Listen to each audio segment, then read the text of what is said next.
Hello there, Peter Tam here, and welcome back to another episode of the Success Triangle. As you can remember, in episode 3, I introduced you to the second component of the Success Triangle, which is external communication. And within external communication, I introduced you to the DISC model.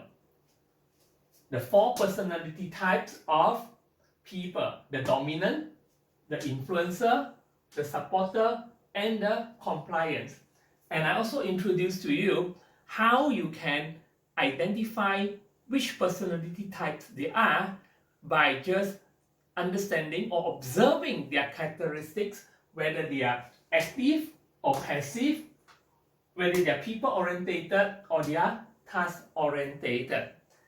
And in episode 4, I delve deeper into the first of the personality type, the dominant, and how you relate and communicate with them effectively.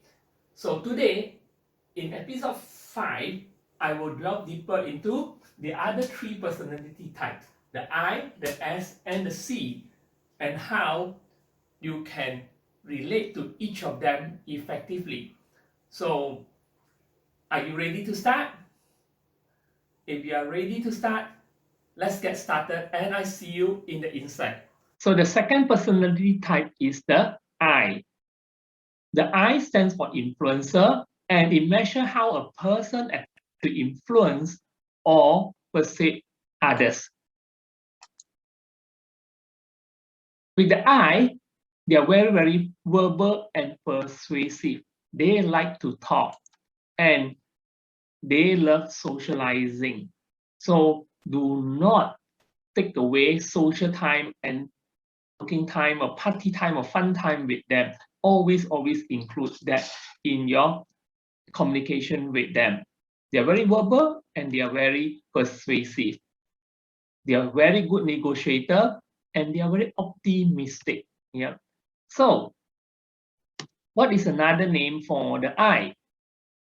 Other than influencer, they are very interesting. They are very inspirational. They are very impressive, and they are very, very interactive. They are people-orientated, and they are also very, very active.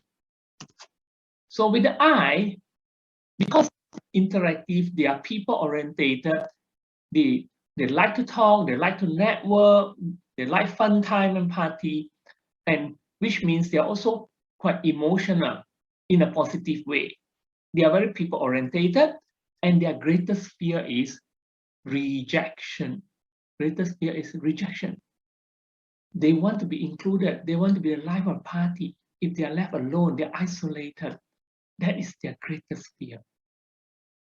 They are very disorganized though, all right? You look at their table, you go to the office, you see the table, it's like a mess. But they actually disorganized in a very organized manner. If you go to their, they can go to their table in that disorganized set of stationaries and papers and stack of papers on their desk. They can actually, you want a certain document, they can actually know exactly where it is. They can even go to the pile, the second last page and pull out, and that is it. Organized in a disorganized way. They're very optimistic, but very, very encouraging. Now, which also means if a cleaner comes to the office and then look at their table and so messy and then tidy it up, and the next morning when I go back to the office and they see their table all tidy up, they will, wow, they will be hysterical, because what is organized for you may mess them all up. Yeah.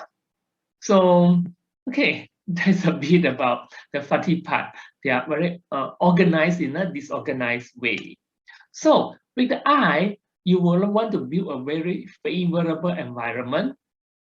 Let them talk. They love to talk. Let them talk about the ideas, the people, the story, the institution. Let them share testimony.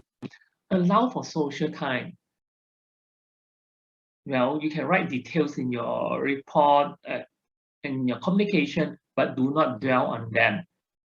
Create incentive for follow through. So But remember, with the don'ts, the I is do not do all the talking, do not eliminate social time, let them talk, don't ignore their ideas, let them share their ideas, acknowledge their ideas, don't tell them what to do. Yeah, they love to talk, right? So that is about the I. The next one is the S. The S are people orientated, but they are not active. They are very slow paced, and they are very resistant to change. They like the status quo, things as it is. They are very slow, and they hate rapid change and fast pace. So since they are very, very passive, another name for the S is they are steady, slow, they are stable, they are self-controlled, and they are very secure in their environment. So with the S, because they are people-orientated and they are slow and they do not like rapid change, be very loyal and gentle with them. They are great team player. They are great to have in your team because they're very loyal, they're very supportive, they are people of substance. Their greatest fear, loss of security. You can trust them, and they have a high level of trust with you as well. But do not betray their trust. Once you betray their trust, you are gone. They'll remember you forever. They'll keep it in their heart. They're very possessive. If you have seen the show, what is the title of that show? I forgot the title of the show, but it's about one lady who's very possessive of her one night stand boyfriend. Yeah, and well, so the S, they resist change. They adapt to things very, very slowly. So with them, how do you relate to them? You build a favorable environment. Do not be pushy. Do not be aggressive. Do not be demanding or even controversial. Have a genuine interest in them. Ask them how questions. How can I help you? Or how can you help me? How can we work together? Patiently draw out their goal. Give them time to adjust. Yes, define goals, procedures, and their role to them. And assure them you will personally follow up and minimize perceived risk. So the last of the personality type is the C, the compliance. They respond to rules and regulations. SOP is their domain. They comply with rules and they do not seek independence. Give them a set of rules, give them a process to follow, they will follow it to the dot or to the T. But if you do not give them rules, they are at a loss. So what is another name for C other than compliance?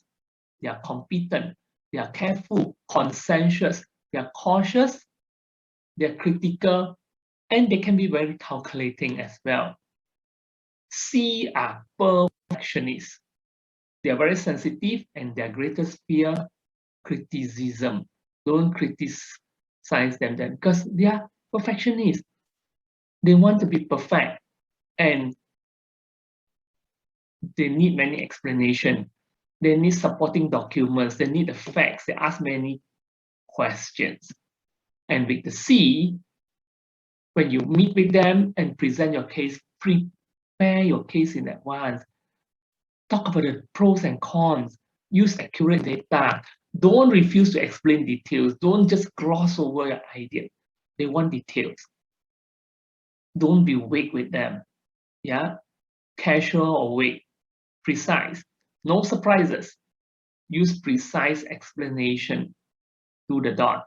When agreeing, be very, very specific. Disagree with the facts, but not with the person. And give them patient and diplomatic explanation. So that is the C. So we have covered the 3 personality types today, the I, the S, and the C. So now that you know your behavioral style, what do you do with it? What do you do with it? So the first thing is for your own self, you modify, you adapt yourself to the personality type of others. And you capitalize on the strength of your team members, knowing their personality type, capitalize on that when forming your team and give them roles and work that is suitable in relation to their personality types. And in a team, you know what kind of behavioral types that are needed to be successful for a certain project. So you build your team composition, you augment your team in team building by having the composition of personality types that is suitable for the project. And then you get those personality types to join the team. And short term, blend with them. Yeah. So as the saying goes, the golden rule is do to others what you would like others do unto you. And that is the golden rule. But now that you know DISC, you can blend with the others and you can apply the platinum rules. Do to others what they would like you do unto them. So with that, I have finished covering in details the 4 personality types. Now that you understand them, how you can relate with them, how you can apply the platinum rules, and in the future episodes on this topic, external communication and DISC, I will delve deeper into how, if you're a D, you can relate to another D, and with the I, with the S, and the C. And if you're I, how you relate to the D, another I, the S, and the C, and so on. Yeah. So till I see you in the next episode, take care, stay safe, and God bless.